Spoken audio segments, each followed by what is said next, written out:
காட்டு மிராண்டி கடவுள் இல்லைன்னு சொன்ன பெரியாரை பற்றி தான் பேசணும். அதுக்கு முன்னாடி இறைவனுக்குள் உருவான படைத்த 2 விஷயம் இருக்குது. அதாவது உருவானது வந்து பிக் பாஸ் மாம் டேடு, படைத்த திரு தமிழ். அதாவது இது எப்படின்னா,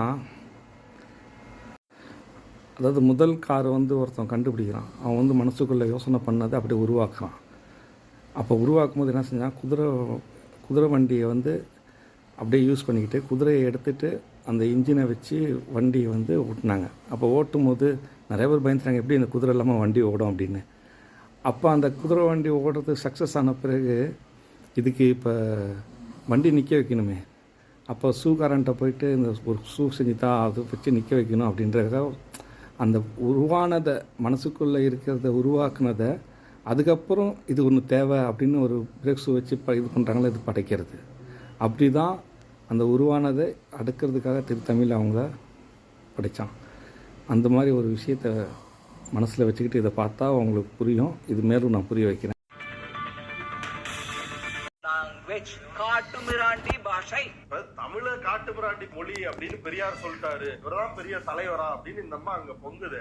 அந்த அம்மாவை பார்த்து கேக்குறேன், சங்கராச்சாரி இந்த மகா பெரியவா என்கின்ற இந்த அயோக்கியன் இந்த சங்கராச்சாரி தமிழை என்னவென்று சொன்னான். இந்த பார்ப்பன கூட்டம் தமிழை என்னவென்று இது நாள் வரைக்கும் இப்போ வரைக்கும் சொல்லுது. கருவறையில் தமிழ் ஏன் இல்லை? ஏன்னா அது நீச பாஷை, அது நீசர்கள் பேசக்கூடிய பாஷை, அது வேசி மக்கள் பேசக்கூடிய பாஷை. அது இந்த மாதிரி காலகட்டத்தை தான் நான் விளக்கம் சொல்கிறதுக்கு யாருக்கும் தெரியாத ஒரு புதிய விஷயம் நான் சொல்கிறேன். ஏன்னா மாம் டேடு இந்த தொடர்ந்து அறிவில் பயணம் செய்கிறவங்க 4 பேர், பிக் பாஸும் திரு தமிழ் அவங்களும். இதை வந்து பிக் பாஸோடைய பவர் எவ்வளோனா 99% அவங்களுக்கு பவர் இருக்குது. வெளியே இருக்கிறாங்க, ஒளியில். ஆனால் இருளுக்குள்ளே நமக்குள்ளே இருளில் இருக்கிறவங்க தான் 1% நம்ம திருத்தமிழ்.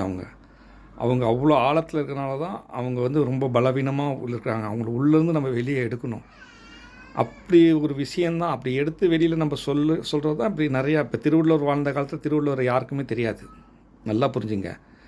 2000 வருஷத்துக்கு முன்னாடி அவர் யாருக்குமே தெரியாது. திருவள்ளுவரே யாருக்குமே தெரியாது. ஒரு வெள்ளைக்காரன் ஒரு 200 வருஷத்துக்கு முன்னாடி தான் திருவள்ளுவரே கண்டுபிடிச்சாங்க. அது ஒரு கதை. அது உங்களுக்கு போய் சர்ச் பண்ணி பார்த்துங்க. அதுக்கப்புறம் தான் திருவள்ளுவர், இன்றைக்கி திருவள்ளுவர் இருக்க வேண்டிய இடத்துல இருக்கிறார், மைனான இடத்துல. ஏன்னா அங்கே தான் வந்து நம்ம மாம் டேடு முத கரையேறினாங்க. குவைத்துக்கும் சவுதிக்கும் மலேசியாவுக்கும் சிங்கப்பூருக்கும் ஸ்ரீலங்காவுக்கும் இதுக்கு இடையில் அப்படின்ற ஒரு விஷயம் இருக்குது. அங்கேருந்து ஆரம்பிக்குது. அப்போ வந்து பெரியார் சொல்லுவார், பெரியாருக்கு என்ன ஆச்சு, ஏன் அவர் வந்து சம்டைம் வந்து அவருக்கு வந்து அந்த பேய் பிடிச்சிக்கோன்னு சொல்லுவாங்கள்ல, பேய் பிடிச்சிக்கிச்சுப்பா இவன் ஏதோ வளர்றான்னு. அந்த மாதிரி பெரியார் வந்து சமுதாயத்துக்காக போராடினாலும் சில நேரம் சில வார்த்தைகளை சொல்லிவிடுவார். சொன்ன பிறகு என்ன ஆகும்னா அதில் பிரச்சனை வரும். இப்போ கடவுள் இல்லைன்னு சொன்னதும் அப்படி தான், காட்டு மிராண்டி சொன்னதும் அப்படி தான். ஆனால் அவர் சொன்னால் பின்வாங்க மாட்டார், அதையே பிடிச்சிக்குவார்.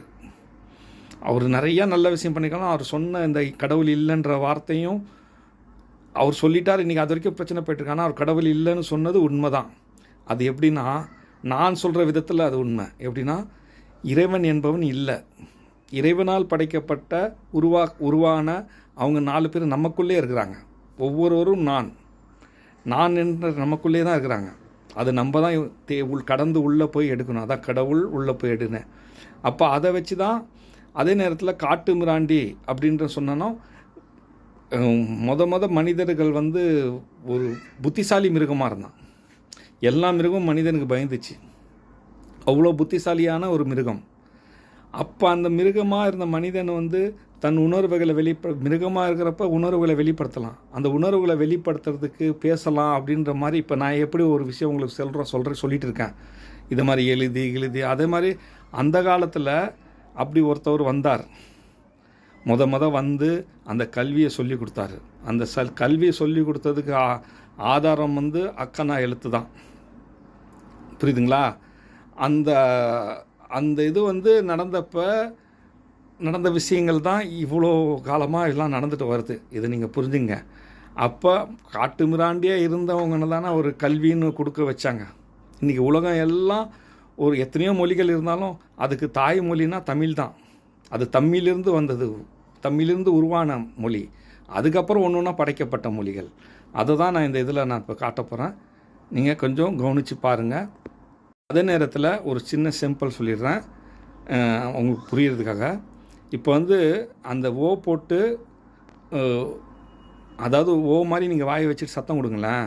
இப்படி உதாரணத்துக்கு ஒரு ஓ தான் வரும். அப்படியே மூடுனீங்க வச்சுங்களேன், ஓம் இம் வந்துடும், ஓம் வந்துடும்.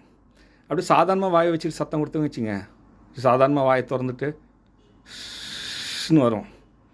இதில் தான் அவங்க வந்து எப்படி இப்படி வாயை மடக்கணும், எப்படி ஆக்கணும், அந்த வந்து உள்ளேருந்து கற்றுக் கொடுத்த மொழி தான் தமிழ். அது உணர்வு உள்ள மொழி, புரியுதுங்களா?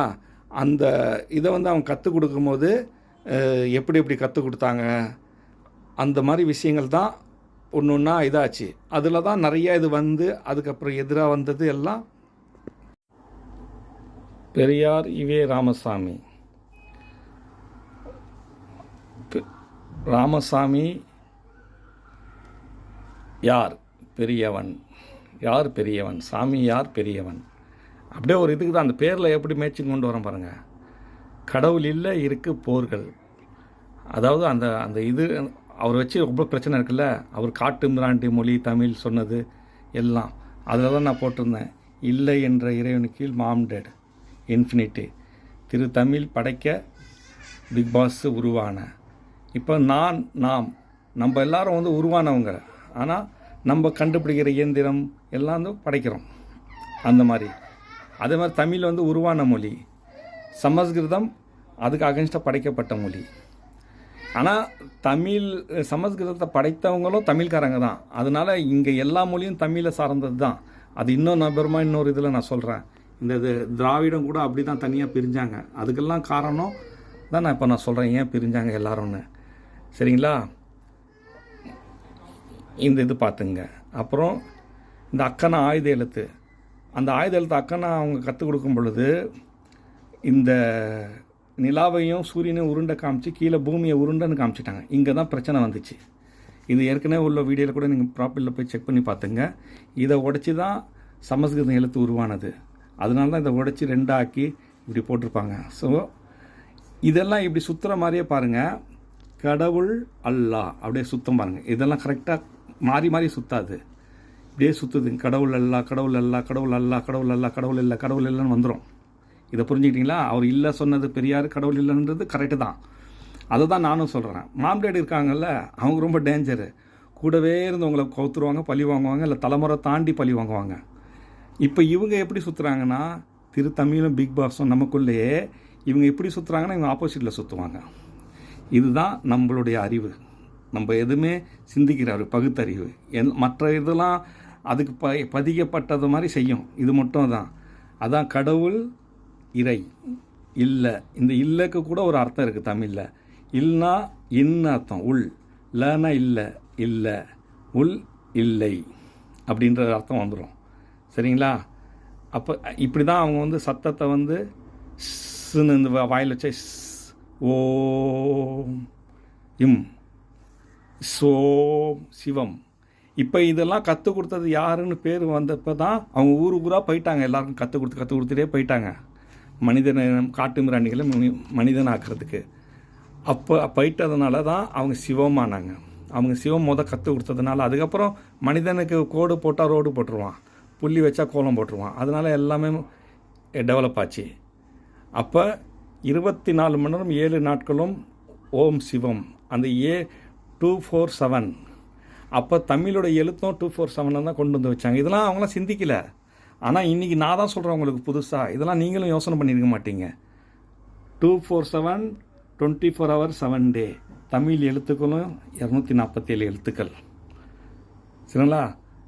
தமிழ் உருவானதை கற்று கொடுத்தால் படைத்த ஓம் சிவம். தமிழ் உருவானதை கற்றுக் கொடுத்தது. இப்படி தான் அவங்க ஒன்று பண்ணுறாங்க. அப்போ இதுவும் பாருங்கள். பிரெயின் பேர் வச்சவனுக்கே தெரியாது. B Rhine. ரைன்னா மலை போயிட்டு இன்ஃபினிட் பண்ணுது. சரிங்களா? பிரெயின். அப்போ வந்து இங்கே பார்த்தீங்கன்னா ராமன் இவங்க 2 பேரும்